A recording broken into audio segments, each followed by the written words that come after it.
I'm gonna say one word, then Nastya, and then Luke is gonna say one word. No, we're not doing that. Nastya, you start. Loving. Meaningful. Connection. Bang.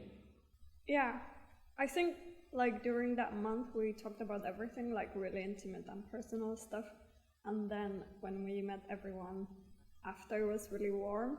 Like it felt like you didn't really need to say, you didn't need to go through the small talk or anything. Everyone was just like hugging each other, and yeah. So like personally, I think for me it was like you can create intimate connections or meaningful connections online without like meeting someone face to face. Yeah, I think we'd already like gone through that, collapsing that distance. I think the distance kind of brought us together, and we were kind of connected through that kind of shared disconnection that we're all knew was there right from the start, and because that was kind of foregrounded, I think everyone was kind of trying that a little bit harder, or was kind of mindful of everyone else, and also, you know, having that slight delay, it gave the space for people to like really listen, and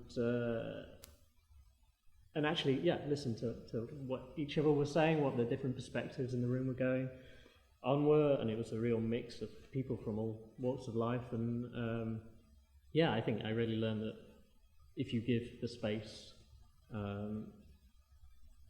for community to build, it will build right away. For sure. Like right away I think of Shama, because Shama's first things that she said to me, I asked her, like, we were playing some stupid ass question game just to like eat up time with people in there who weren't trying to connect, but because some people would come in to like show me the art kind of vibe, you know, and they expected to see like, art. What is this about? Yeah. It's like, well, they didn't realize they were a part of it, so it was sort of like this. They were looking at it objectively as opposed to being involved. And so they would come in and, you know, they'd ask questions like, is it snowing? You know, it's fucking winter, we're in Lapland. You know, are you eating food? Like they're talking to a 3D graphic or something. So you get past those questions, and that shit's kind of annoying. And then I remember, like, to get past that, I would start asking questions like fishing, right? Like you're fishing, you bring people in. So some of the questions I would ask would be like, you know, what's your most embarrassing moment or whatever. And so Shama came in, and the question that I asked Shama, she was in there for maybe 10 minutes, just silent. And I saw her sort of in the corner, and I remember saying, like the questions came around, and I said, well, you know, if you could have a superpower, what would you want to have? And she said, I just don't want to be shy. And then, like, that was day one. And then week 2, like, Shama's a different human being. And then Shama would just start coming in to, like, relinquish information about her life. And she said that when, like, towards the end, she started saying that, like, life out there got much easier for her to deal with because she was sort of, like, rehearsing how to communicate in the cabin with us, and she wasn't so shy. I mean, this is, like, that's just one situation, but there was a guy named, and I don't want to eat up the whole thing, but Miko. Miko would come in. Miko's like a 40-year-old like telemarketer, so he had to go to work every day at like, you know, 12 before lunch. And so he would come in, he'd hang out with us for like maybe 10 minutes to talk about dreams, and he made promises to us. You know, he would say things like, I promise to come in here every day, I'm on a diet. I need to tell you this so that I am held accountable to my diet because I have sleep apnea.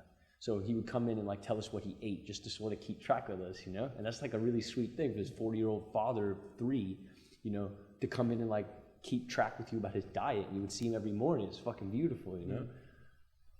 And sometimes it was really voyeuristic, like when people were like, someone would be like, I need to tell this to Shaya, or look, I have to tell you I have a crush on you or something. And you're just like, you're kind of there, and you're like, oh, okay. And or like when the cabin turned like inside and they forgot we were there, and they started to share like what you said earlier. Yeah. And then it just felt like we don't even like need to be there. Yeah. And then something would change, of course, and like then we would be part of it again. But those were really interesting moments.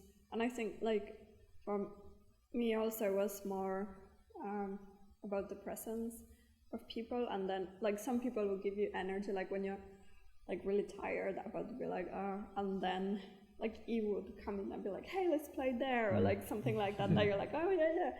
Or like, or if you're tired of like this energy, then people would come and there would be like really deep conversation about something else. It was like really balanced in that way. But also the willingness for everyone to like get tired together. Like there was, we all knew. Actually, I think there was the kind of thing that everyone appreciated was that it's rare to have time with other people where you know the other people all have time. Like, we're there all day, we're there for a month, and everyone who wants to be in that cabin is there for as long as is needed. And it kind of released the pressure for, like, you know, something better happen in the next 10 minutes, otherwise I'm leaving. Yeah. There were those people as well, but You're right. I think those people, you know, they would be first in the morning, the regulars, and they would be like, yeah, well, you know, explaining to people who poke their head in, yeah, sometimes nothing happens for an hour, you know, that's how it works. That's how life works. Yeah. It's not like exciting all the time, or like you don't have great conversation all the time. You get like tired or bored or something sometimes.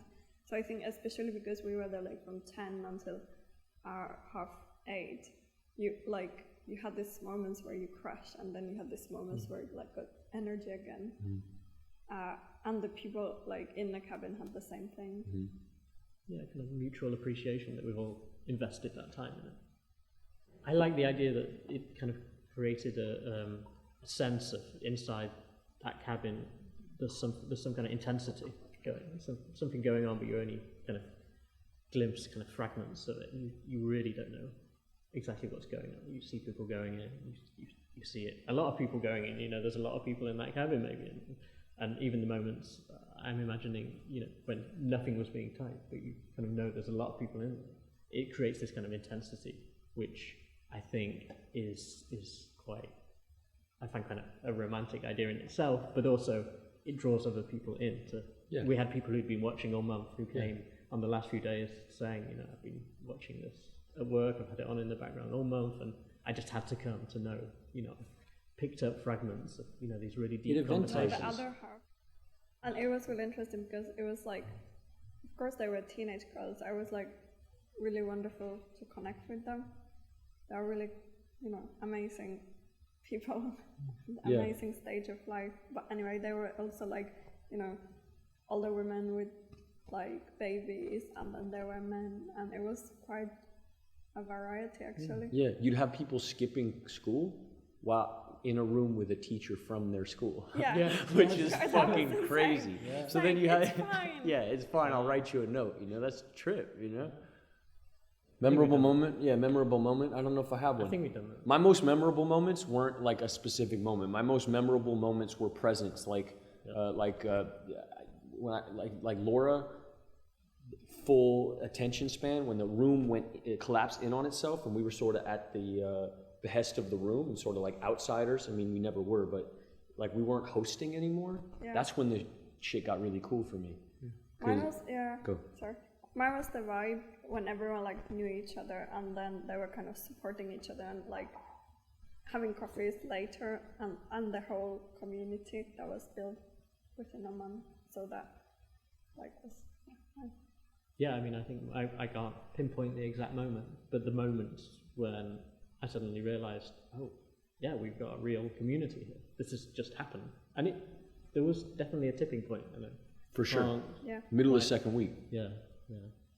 And yeah, that was just, it felt like the work had been somehow, you know, we'd laid some kind of foundations or framework for it, but it had been completed at that point. Not in terms of the work had ended, but it'd become a full. Yeah, the room took ownership. Yeah. The space became full. Even when there was no one there, once that community had built, the space felt full. It didn't feel like it was waiting for people to come in anymore. It felt like it's Yeah. yeah. And scene.